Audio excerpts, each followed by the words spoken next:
नमस्कार, मैं हूं राम विश्वकर्मा। आप देख रहे हैं राम की रिपोर्ट। सूडान में छिड़ा गृह युद्ध और नस्लीय हिंसा से त्राही त्राही मची है। लोग डर और खौफ के साए में जी रहे हैं।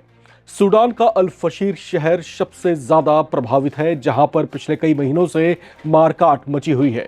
इन हालात के पीछे विदेशी शक्तियां जिम्मेदार बताई जा रही हैं।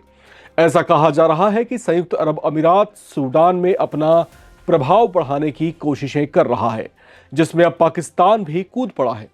सऊदी अरब के साथ अपने संबंधों को मजबूत करने में जुटे और खुद को उसका सबसे बड़ा हिमायती साबित करने के लिए पाकिस्तान कुछ ऐसा कर रहा है जिससे सूडान में भड़की हिंसा की आग और भड़क उठी है। सूडान में प्रॉक्सी युद्ध को भड़काकर यूएई के खिलाफ सऊदी अरब के हितों को पाकिस्तान बढ़ा रहा है। साउथ एशिया प्रेस रिपोर्ट के मुताबिक पाकिस्तान सूडान में बुरहान सरकार को हथियारों की सप्लाई कर रहा है ताकि उसकी सरकार को शक्ति मिलती रहे और उसे गिराने से बचाया जा सके। बुरहान सरकार दरअसल सऊदी अरब समर्थित सरकार है, जबकि दूसरा पक्ष जिनसे उनका द्वंद्व छिड़ा हुआ है वो यूएई समर्थित है। लिहाजा सूडान यूएई और सऊदी अरब के बीच वर्चस्व जमाने और उसे प्रभाव में लाने का अखाड़ा बन गया है। लेकिन इससे पाकिस्तान को क्या हासिल होने वाला है? उसके कौन से हित इससे जुड़े हुए हैं? सूडान में भड़की हिंसा में सऊदी और यूएई का क्या रोल है और वो ऐसा क्यों कर रहे हैं जिससे एक देश हिंसा और नस्लीय नफरत की चपेट में आ गया है? चलिए सब कुछ विस्तार से जानते हैं। सूडान में गृह युद्ध की शुरुआत साल 2023 में हुई थी। हालात तभी से बेहद संवेदनशील बने हुए हैं, लेकिन सूडान के गृह युद्ध ने तब दुनिया का ध्यान अपनी ओर खींचा जब वहां एक साथ 200 लोगों की सामूहिक हत्याएं कर दी गईं। उस हत्याकांड को आधुनिक युग का सबसे बड़ा हत्याकांड बनकर जो है पूरी दुनिया को हैरान कर रखा है। उस हमले में एकमात्र जिंदा बचे शख्स अल खैर इस्माइल ने घटना का पूरा आंखों देखा विवरण सुनाया था। वह उस घटना का एकमात्र जीवित बचा गवाह भी है। अल खैर इस्माइल के मुताबिक ऊंटों पर सवार हमलावरों ने पहले लोगों को घेरा, फिर उन्हें एक तालाब के पास जबरन भगाते हुए ले गए। कुछ चश्मदीदों ने बताया कि इस दौरान वे लगातार नस्लीय गालियां दे रहे थे और फिर अचानक उन्होंने उन पर फायरिंग कर दी। कुछ ही मिनटों के भीतर 200 लोगों के शव वहां पर बिखर गए। उसके बाद भी नस्लीय हिंसा जारी है, जिसे कुछ अंतर्राष्ट्रीय ताकतों की प्रॉक्सी वॉर बताया जा रहा है। आपको ये जानकर हैरानी हो सकती है कि सूडान, जो खुद भी एक मुस्लिम बहुल देश है, वो गल्फ के 2 मुस्लिम बहुल देशों के बीच पिस रहा है और मरने वाले बड़ी संख्या में कोई और नहीं बल्कि वहां के मुस्लिम ही हैं। इस बीच एक बड़ा खुलासा यह भी हुआ है कि दिन रात हाय मुसलमान करने वाला पाकिस्तान सूडान में प्रॉक्सी युद्ध के जरिए कैसे मुसलमानों को ही मरवा रहा है। इस पर एक बड़ा खुलासा हुआ है। क्या है उसको तफसील से जानेंगे। यह एक बहुत जटिल मिडिल ईस्ट अलायंस के जाल के तौर पर देखा जा रहा है। खुलासा हुआ कि सऊदी खेमे में खुद को रणनीतिक मकसद से और मजबूत करने के लिए पाकिस्तान ने सूडान में प्रॉक्सी युद्ध को तेज कर दिया है। सूडान में अब्देल फतेह और अल बुरहान के नेतृत्व वाली सैन्य सरकार और मोहम्मद हमदान हेमेती डगालो की कमान वाली रैपिड सपोर्ट फोर्सेस के बीच पिछले कई महीनों से जंग जारी है, जिसमें अब तक हजारों की संख्या में लोग मारे गए हैं। अब इसमें सऊदी अरब सूडान की सरकार का समर्थन करता है। सऊदी को सूडान की अस्थिरता से डर है क्योंकि ये लाल सागर क्षेत्र में फैल सकती है। वहीं संयुक्त अरब अमीरात आरएसएफ का समर्थन करता है। लेकिन इस बीच इस लड़ाई में पाकिस्तान की एंट्री होती हुई दिखाई दी, वो भी हथियार डील के मार्फत। वो खार्तूम को फाइटर जेट्स की सप्लाई करने जा रहा है। इससे सऊदी अरब के पक्ष में पलड़ा भारी होता दिखाई दे रहा है। पाकिस्तान सूडान में सऊदी खेमे वाली सेना को JF-17 लड़ाकू विमान बेच रहा है। यह सौदा करीब $4 अरब का होगा। इसमें मिसाइलों के साथ साथ बाकी हथियार भी शामिल हैं। बड़ा खुलासा यह है कि इसमें पाकिस्तान ने जो सऊदी अरब से लोन ले रखा है उसमें $2 अरब का लोन जो है ऑटोमेटिक कट जाएगा। यानी सूडान की सेना के लिए पाकिस्तानी लड़ाकू विमान सऊदी अरब खरीद रहा है। इस डील में ड्रोन, हल्के विमान और लगभग $1.5 अरब के एयर डिफेंस सिस्टम भी शामिल हैं। इससे न सिर्फ पाकिस्तान का आर्थिक दबाव कम होगा बल्कि सूडान में संयुक्त अरब अमीरात का समर्थन भी कम होगा। साउथ एशिया प्रेस की रिपोर्ट के मुताबिक बुरहान की सरकार को हथियार देकर पाकिस्तान सीधे तौर पर सऊदी अरब समर्थित सरकार गिराने से रोकने में मदद कर रहा है। इसे सऊदी हॉर्न ऑफ अफ्रीका के प्रभाव में रखने के लिए एक आवश्यक कदम बताया जा रहा है।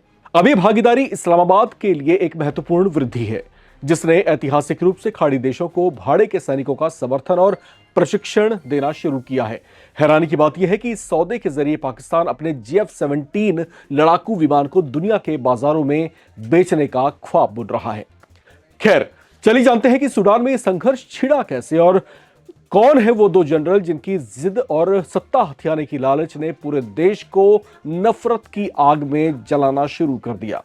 दरअसल सूडान में गृह युद्ध की शुरुआत अप्रैल 2023 से हुई थी और तभी से ये सब कुछ वहां पर जारी है। यह पूरा संघर्ष खार्तूम में दो शक्तिशाली सैन्य गुटों, सूडानी सशस्त्र बल SAF के नेता जनरल अब्देल फतेह अल बुरहान और रैपिड सपोर्ट फोर्स RSF के कमांडर मोहम्मद हमदान दगालो, जिन्हें हेमेदती कहा जाता है, उनके बीच जारी है। इन दोनों सैन्य कमांडर्स के बीच सत्ता हासिल करने के लिए संघर्ष छिड़ा है, जिसका खामियाजा सूडान की आम जनता भुगत रही है। हालांकि ऐसा नहीं है कि ये दोनों हमेशा से एक दूसरे के खून के प्यासे ही रहे हों, बल्कि साल 2021 तक ये दोनों एक साझेदार की तरह सूडान में तख्ता पलट करने में सफल रहे थे। दरअसल साल 2019 में लंबे समय तक सूडान के तानाशाह रहे उमर अल बशीर को महीनों चले विरोध प्रदर्शनों के बाद सेना ने सत्ता से हटाकर नियंत्रण को अपने हाथों में ले लिया था, जिसके बाद सेना ने देश की जनता से वादा किया था कि वो देश में लोकतंत्र की स्थापना करेगी। उस समय तक सूडानी सशस्त्र बल SAF के नेता जनरल अब्देल फतेह अल बुरहान और रैपिड सपोर्ट फोर्स RSF के कमांडर मोहम्मद हमदान दगालो संगठित थे और सूडानी जनता के ये दोनों ही जो है हीरो माने जाते थे। आवाम इन दोनों पर ही विश्वास कर रही थी कि ये देश की तकदीर को बदल देंगे और सूडान विकास की एक नई ऊंचाई को छू कर दिखा देगा। लेकिन ऐसा हुआ नहीं, क्योंकि जैसे ही सूडान में नागरिक शासन बहाली की बात छिड़ी, इन्हीं दोनों के बीच आपसी विवाद भड़क गया और देखते ही देखते ये गृह युद्ध में तब्दील हो गया। तभी से दोनों गुटों के बीच सत्ता हथियाने के लिए संघर्ष लगातार जारी है, जो इस समय अंतहीन सा दिखाई दे रहा है। ये कब थमेगा कुछ समझ नहीं आता, लेकिन यहां पर यह पूरा द्वंद्व जिस तरीके से छिड़ा हुआ है, इसको लेकर के अब ये पूरा घटनाक्रम जो है एक प्रॉक्सी वॉर की तरफ इशारा करने लगी है। ऐसा कहा जा रहा है कि सूडान में सऊदी अरब के साथ साथ संयुक्त अरब अमीरात भी अपना प्रभाव जमाने की पुरजोर कोशिश में लगे हुए हैं। इसी की वजह से जो वहां पर दो खेमे बटे हुए हैं, एक खेमे को सऊदी अरब सपोर्ट कर रहा है, दूसरे खेमे को संयुक्त अरब अमीरात सपोर्ट कर रहा है, जैसे कि दुनिया भर की रिपोर्ट्स में दावे किए जा रहे हैं। अब इस सपोर्ट के जरिए ऐसा लग रहा है कि ये द्वंद्व जो है अंतहीन सा हो गया है, कहीं पर थमेगा नहीं। अब इसमें जिस तरीके से पाकिस्तान की एंट्री हुई है, अब पाकिस्तान की जो एंट्री है वो जो है हुई है सऊदी अरब की मदद के बहाने। वो दरअसल सऊदी अरब को अपने JF-17 विमानों की सेल कर रहा है। इसके अलावा जो भाड़े के सैनिक है पाकिस्तान के, जो सऊदी अरब के लिए जो है उनको सुरक्षा प्रदान करते हैं, तो वो भी कहीं ना कहीं हो सकता है कि भविष्य में सूडान की जमीन पर जो है एक्टिव होते हुए दिखाई दे। हालांकि जो वर्तमान स्थिति है उसमें पाकिस्तान फौरी तौर से वहां पर उपस्थित नहीं है, लेकिन अप्रत्यक्ष तौर से उसकी जो उपस्थिति है वो कहीं ना कहीं सूडान के हालात को और ज्यादा गंभीर बना रही है। और मामला यहां पर सिर्फ इन स्थितियों का नहीं, बल्कि यहां पर जातीय और नस्लीय हिंसा, जातीय और नस्लीय नफरत को लेकर के भी है। बड़ी संख्या में वहां पर मुस्लिम लोग रहते हैं। इसके अलावा गैर मुस्लिमों का भी वास सूडान में लंबे समय से रहता चला आ रहा है। ये गैर मुस्लिम लोग दरअसल वहां के नेटिव्स हैं, जो वहां की जो आदिवासी बहुल आबादी है उसका हिस्सा है। उन्हीं का खात्मा वहां पर किया जा रहा है। और कुछ महीने पहले जो 200 लोग मारे गए थे वो दरअसल उसी कम्युनिटी का पार्ट थे। अब ये मुद्दा किस तरीके से गरमा रहा है, किस तरीके से UNSC ने भी जो है इस पर गहरी टिप्पणी की थी, इसके अलावा संयुक्त राष्ट्र की तरफ से भी जो है इस पर चिंता प्रकट की गई है।